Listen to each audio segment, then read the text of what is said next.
potentially useful addendum to the video I made on the range claim of 2,000 feet or 2,000 yards or 2,000 meters on Stephen Paddock shooting past the tanks. I totally skipped part of the video and didn't include it in the text of it, so I've tried to correct that, and I didn't mention any of it, but this is what happened. I can explain.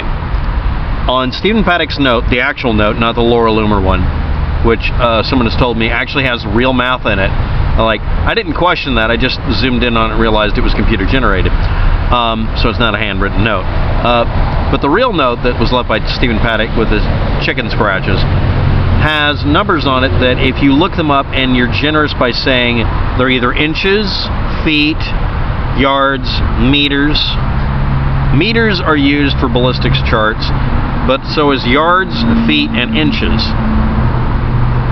This makes it really difficult to look things up. The only thing that matched was the 223 for some blasted reason. I didn't know whether or not it was significant, but that would give you a max range shooting within an area to shoot people. But the tanks, the AR-10, I didn't bring this up because I couldn't find a consistent answer, but there's one chart I found, it's just one, that showed consistently the same 60-inch, aka 5-foot drop at 500 yards. That's the only thing that matched between all of them, but the 223 matched very closely anyway. But again, we can just barely see it because the police did such a wonderful job not photographing this. The numbers closely match, or came kind of close to matching a 223. So it was almost like Paddock looked up the wrong round. I really don't know. I'm not going to crawl into this guy's head anymore because it's not so much that he's crazy, it's that it's a muck pit. But that's the only thing I could find. When I looked up the AR-10, first of all, it's called 4 different things, depending on the casing length. I mean, there's a lot of variety in that round type.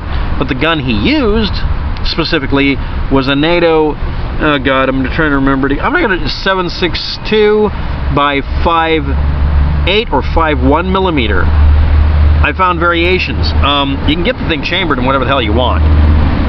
I mean, literally.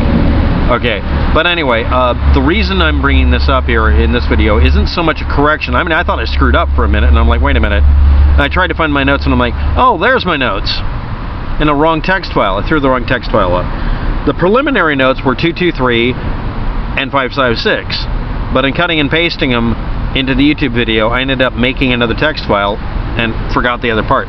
The AR-10 has too much variation for me to calculate shit, unless I knew the brand, make, and model of the bullet and the gun. It's a lot of variation, but there is no variation at the 500-yard mark. They're very consistent between the guns.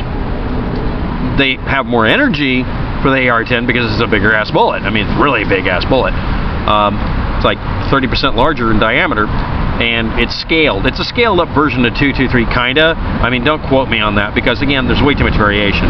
223, 556 is enough variation by itself, but that consistently matched the note a lot closer. But then again, I'm really guesstimating. Again, if they had just taken real photos, we wouldn't be having this discussion. But the idea that there was something being shot at 2,000 feet or 2,000 yards or 2,000 meters or 2,000 inches, I looked up every combination. The only thing I found was 223 round. So maybe he really wasn't trying to be too careful about it because maybe he figured firing the AR-10 with a higher diameter rounds at a longer distance. Maybe he just figured he could get away with doing it. Maybe he wasn't thinking of shooting first. Maybe he was thinking of doing it afterwards, when the individual popping noises at the end of the shooting. I mean, that gun can be fired even if you got a bruised shoulder or you did something stupid and ended up hurting yourself. But I don't know what he planned, and honestly, I'm tired of thinking about it. Anyway, that's way too much time spent on that, but now you know why I didn't cover it. There's nothing to cover. I can't nail anything down. I'd rather present information that I can nail down. So all I did was discuss the 223. And a bunch of people are like, well, wouldn't it have half the range and half the power? And I'm like, I said in the video, and I forgot to include the rest of it, this is what I found when I looked up the numbers. I wasn't assuming a particular round. The only round that was in the room, unless you want to think of him shooting that little, you know, pea shooter he had, really powerful pea shooter, there isn't anything else he would be firing with. I mean, I didn't see bullet list that was any different than this. So you can critique this. At this point, the best thing to do is to look up.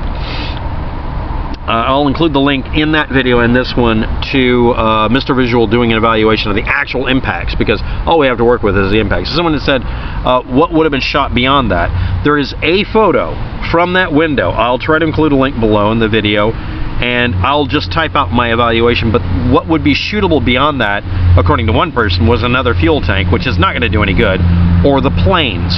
I've always maintained that the most likely suspect is that he was just shooting at it to see if he could get something to happen.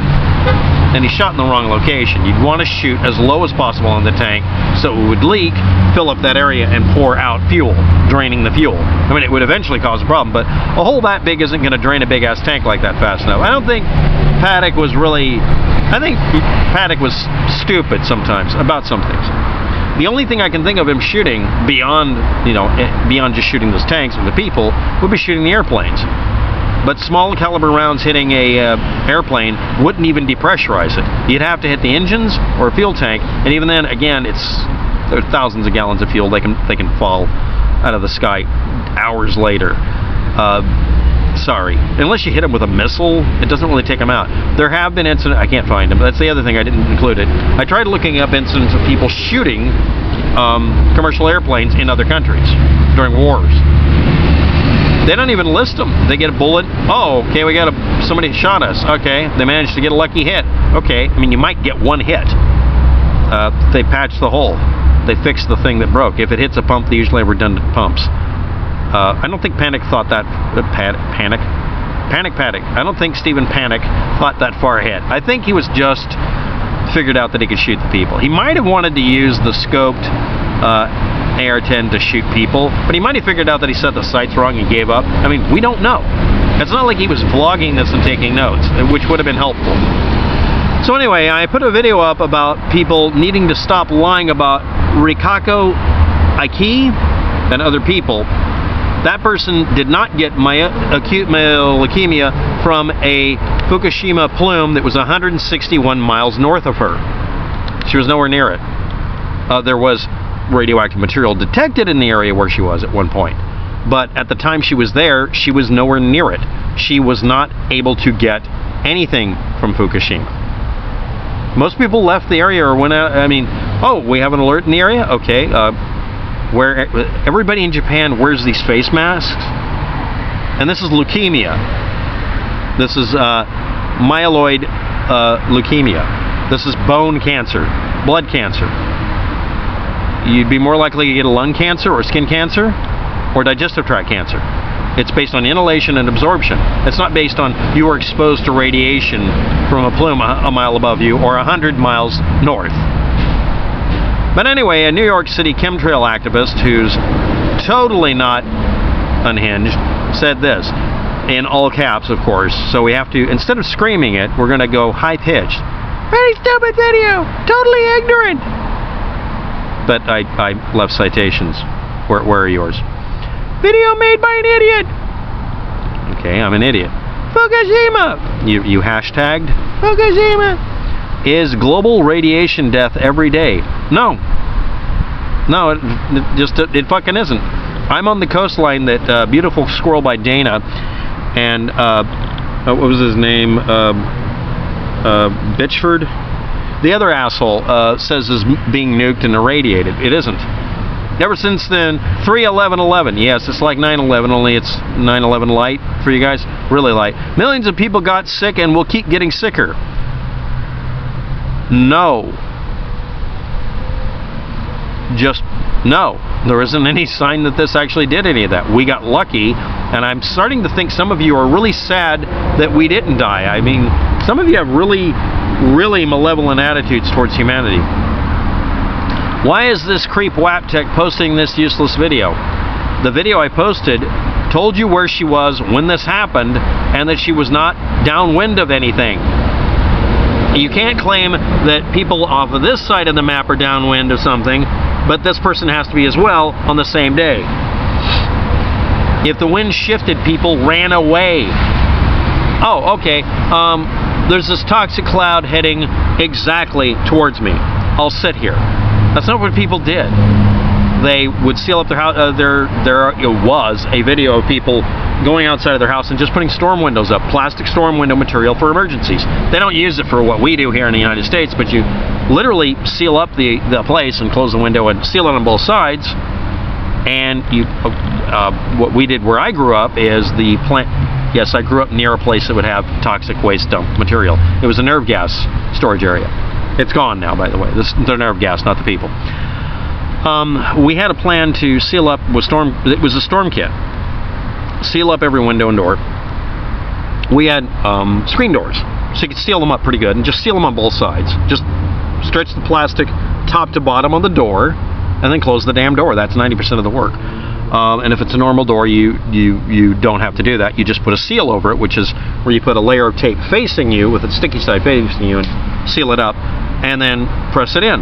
The vacuum pressure of the door being closed and then rattled a little bit holds it shut. It reduces the amount of input that you get. Every window gets a storm window put on the outside, rolled down, and you can roll it down from the inside if you know how to do it right. You staple it as far as you can, and then you roll it down, and then you pull it in and press it down with a block of wood. We learned to do this where I grew up. We'd get dust storms. My mother and father grew up during the Dust Bowl era, so they figured out how to do this with cloth. Plastic works better. And then when you do it, you very slowly close the window, no matter what kind of closure it has, and tape the edge, and then put another seal on the inside. We were downwind of an area that was a nuke point. We were told to do this in case of a leak. It takes about 10 minutes to seal up an entire house. Japan is notorious for having smaller houses. I know that sounds duck and cover-ish, but that was actually tested to work. You seal up the building as best you can, and then last thing is we had a set of sprinklers we never used unless we needed to that had short sections of hose that would spray, that were locked in position. They would spray up on the building and wash it off at the end, and we could just turn it on as a hose. We had an inside spigot for turning on the hoses. Later on, well, we didn't put in sprinklers after a while because we figured out this was stupid, but that was what was advised. And you could get a subsidy to buy the materials from the local, feed seed. You could also just use a soaker hose on the edges of the top of the building, right underneath the gutter, the rain gutters. Just put it dead level and feed it with water and have it spray the building off. Or just go outside after everything's over with and wait for a rainstorm, or just spray it off. If you went outside, you could put a bug screen over your face, and then on top of that put a fiber bag. I forgot what it was called at the time. And that would be a big air filter, and you'd cut a couple of holes in it, and with a thing that had a lens in it. Usually, it's called a shot glass hood. You would use a shot glass and tie a ring around it, cut it, and the shot glasses would act as lenses. You can get shot glasses that have a flat bottom to them. They're also called Coke bottle lenses. It was a simple way of making a dust-proof or gas-proof kit. Lots of people my father and mother's age learned to make literal gas masks and fume hoods. I learned this one as a kid. My dad chose to show me how to do this. I think one of my brothers knows how to do it. The others weren't told about it because they didn't need to know. My dad figured, well, I have all this knowledge and we're bored and it's a Sunday. We didn't go to church because, he used to be a preacher at one point. He said, don't go to church, you don't need to. But we would, on a summer night when it's dusty, we'd make these things. He showed me how to make them, and he says, now that you've made it, now that you know how to do it, you don't have to own one, just have the materials around. You can do it with a shirt. You just have to use a really fine mesh underneath it. And then when you're done with everything, you throw it away. But anyway, at Fukushima, what they were told to just move. Oh, the cloud's headed this way. Move. Or here's your level of safety hazard. Okay, you have to show that there's an actual millions of people getting sick there. This is where the shit happened, right? We have one person now confirmed, not really, to have died. Didn't really die from it. We have one person now who has myeloid leukemia. Your claim is not valid because that's not related to this. I'm sorry, but that's the last thing on earth that would give her the form of leukemia. Why did you bother posting that? Anyway, about the bullet chart stuff that I did in the video, I hope this update's been useful.